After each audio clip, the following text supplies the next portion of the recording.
of tea drinker?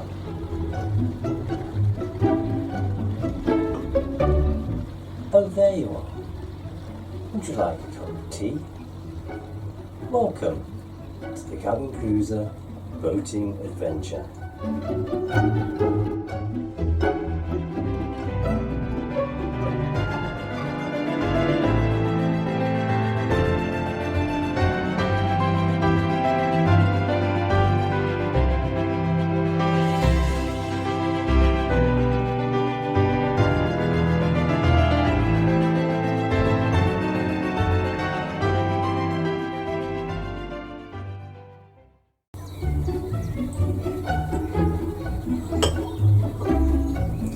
One of the things that I recently bought for the Swamp Duck is this teapot. It's a Measham teapot. And the reason I bought it is that although my boat is not a traditional canal boat, I wanted a little bit of a nod to the history of the waterways. And these seemed an obvious choice as my boat is moored on the Ashby Canal, and these were made around the Ashby Canal for the barges, and they were known as bargeware.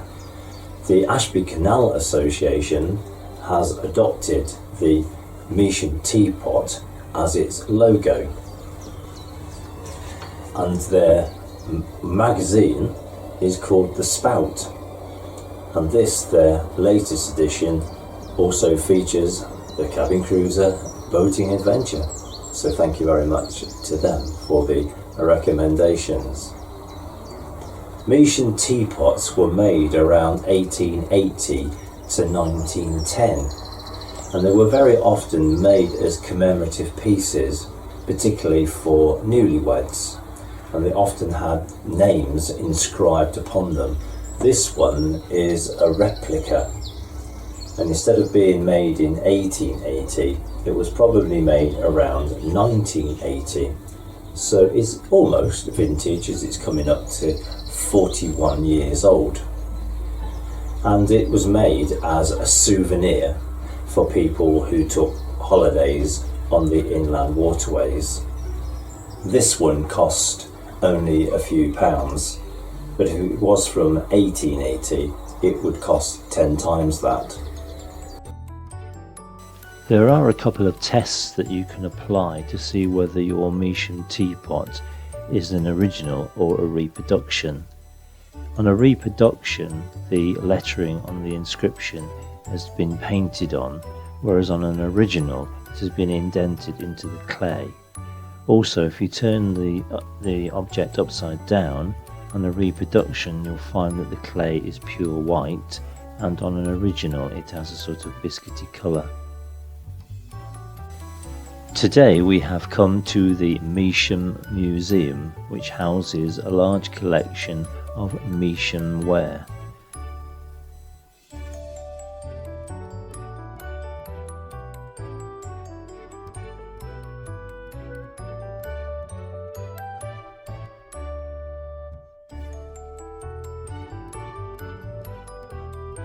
This particular Measham teapot is on display at the British Waterways Museum at Gloucester Docks.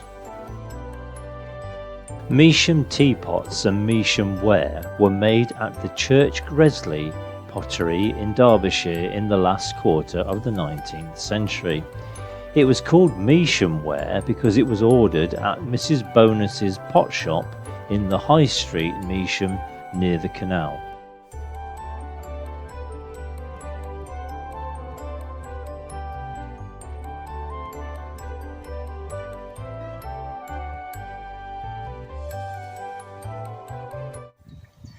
Okay, so sitting in the front window in pride of place next to the Ashby Canal logo is my own Measham teapot.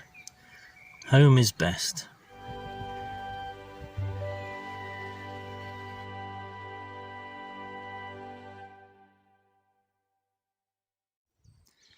So it's now Thursday the 17th of June 2021. And the news on the engine is that it has now had its service and there were no major problems to it. It was just routine stuff like changing oil and a few gaskets and spark plugs, and they did a slight realignment of the gears, which is good because it was struggling to get into reverse gear. The engine is not due to be returned now until the 5th of July for a couple of reasons. The River Canal Rescue are struggling to get the engine back before next week, and then next week I'm going away on holiday, and I'm going to be doing a little tour of the East Coastline and East Anglia, but more about that in a moment. So as well as tidying up the swamp duck, I thought it would be a good opportunity to tidy up the mooring. It's all getting a little bit overgrown at the moment.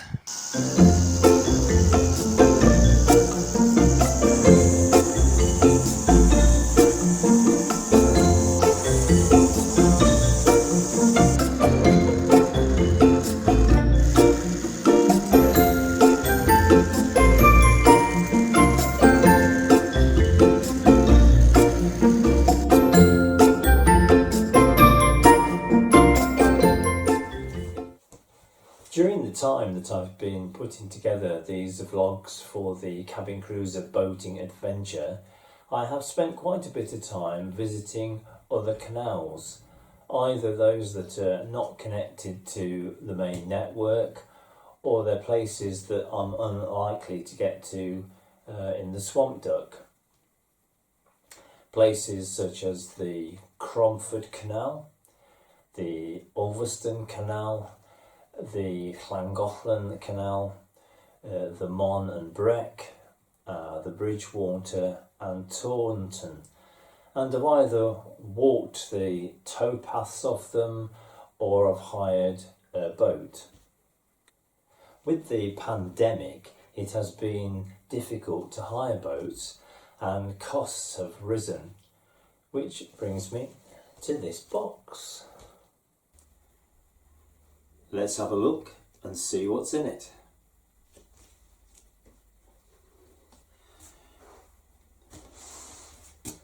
Now it is extremely well sealed, so this could take some time.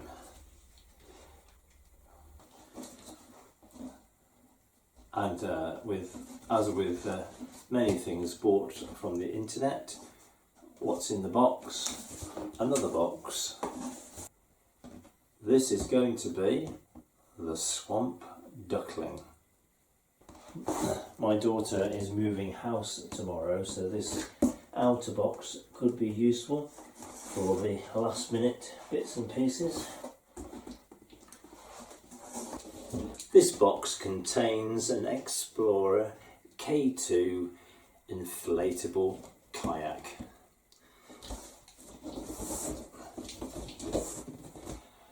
After very extensive research by looking at reviews on YouTube and on the various websites that sell these things, I homed in on this particular kayak because it has some very good reviews. In terms of cost, it is at the lower end of kayaks. That's down to the material that it's made of. This is made of a reinforced vinyl, whereas some would also have a more of a material effect with them and makes them a little bit more durable. But for what I need it for, to go up some canals, this I think will be okay. I don't intend to do any white water rafting just yet. So I'm going to unpack it and make sure everything is in the box. And what's in the second box? A bag. The complete boat setup is in this bag. I wanted to get an inflatable boat because of just simply transportation really. I didn't want to have to put anything on top of the car, on the roof rack, or have to tow a trailer or anything like that. I just wanted something that I could put in the back of the car and take it and blow it up. Now I'm told by looking at the reviews this doesn't take very long to put up. It takes about 10 minutes and you should be ready. So let's have a look and see what's inside the bag. In this bag is the pump, and it's a foot pump. So you just put your feet on this part here, and then you just pull this up and down, and it comes with an inflation tube which you would connect there and connect those bits to the boat. That's the theory. We'll see how we get on with that. Now it's a two-seater kayak, but you don't have to have both seats in. You can use it as a solo kayak, which is probably what I'll end up doing most of the time. So that is one of the seats.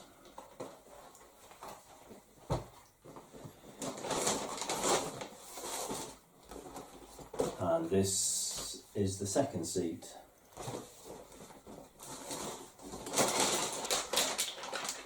This bag contains a paddle,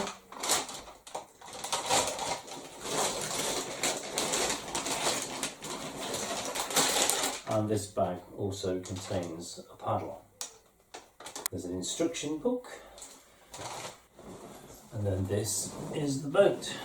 It's a nice bright yellow, so you can be easily seen on the canal or the river. Another very important piece of equipment that it comes with is a shark's fin.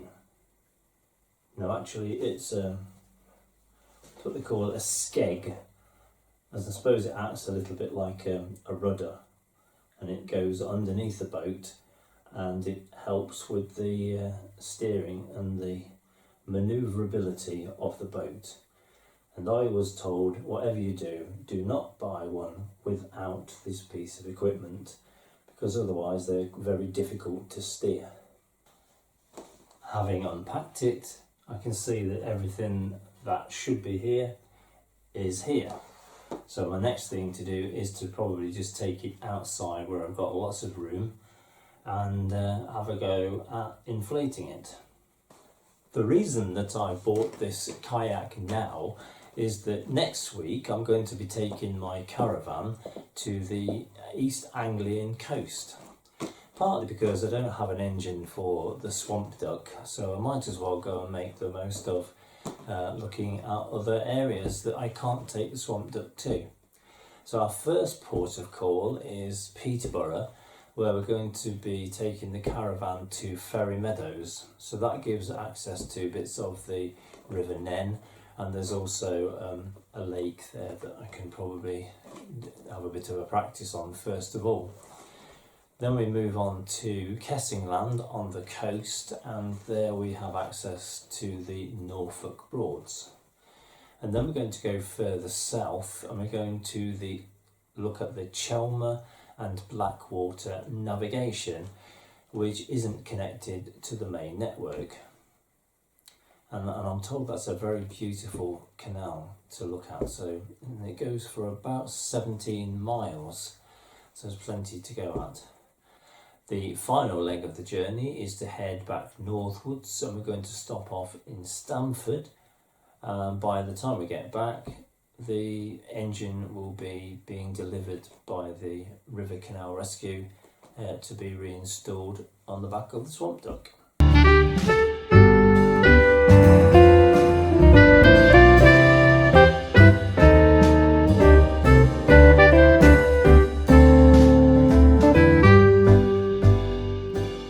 Something to bear in mind if you do take a paddled craft onto the inland waterways of the UK, then you do need to have a licence.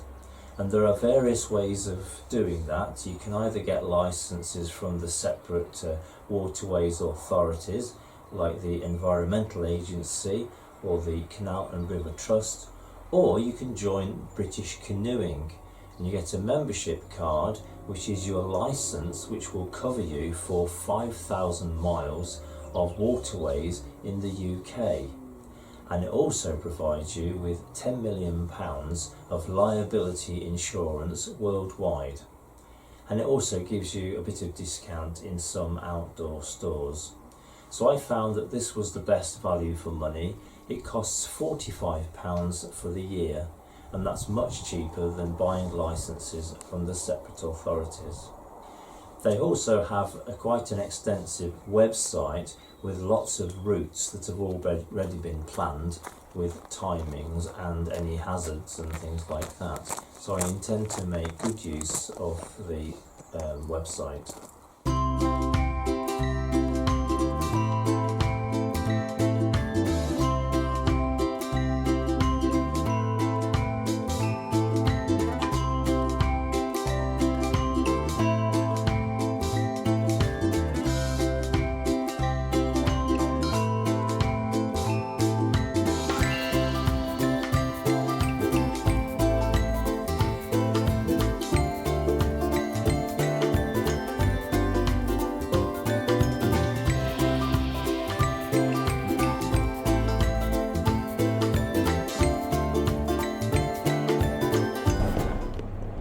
It's Monday the 21st of June 2021 and we're just setting off from Kings Newton to make the journey to Ferry Meadows just outside Peterborough.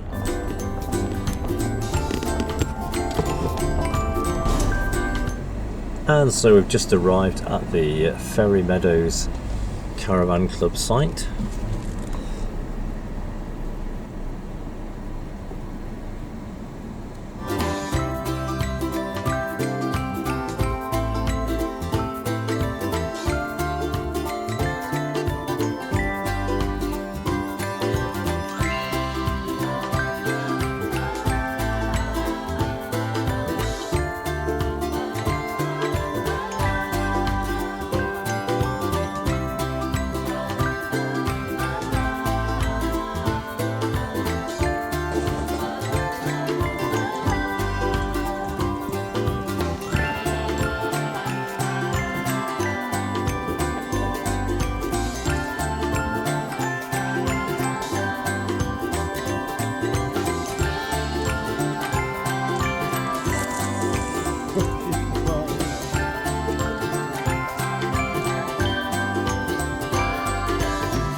These are public moorings on the Overton Lake at Ferry Meadows, which are just off the River Nene. There are 3 lakes at Ferry Meadows. There's Gunwade Lake, Lynch Lake and Overton Lake, and they're surrounded by the River Nene.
At the end of our walk, I suddenly came across a row of old carriages.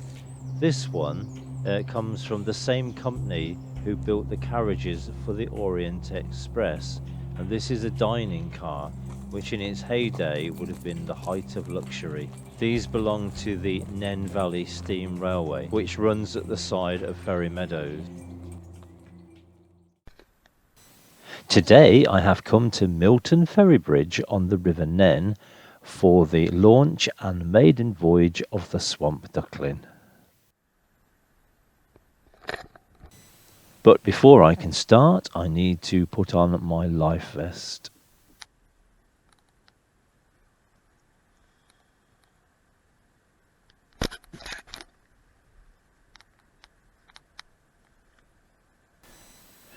The last thing I need to attach before launching the boat is the skeg on the bottom.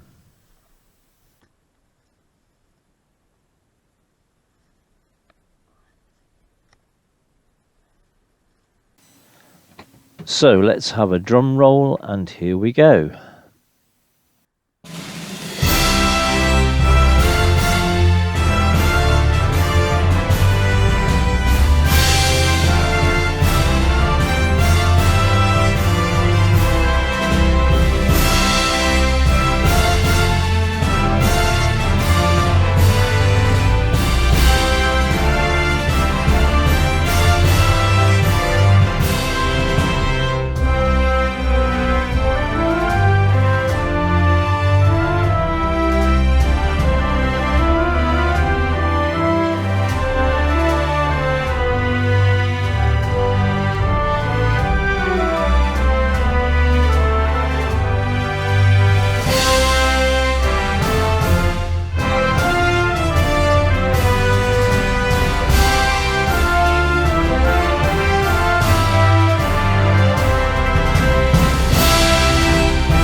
If you enjoyed that video, please press the subscribe button on the bottom right hand corner of your mobile phone or tablet, which is displayed throughout my videos, and please press the bell icon on the home page of my channel, and you will be notified by YouTube each time I produce a new video.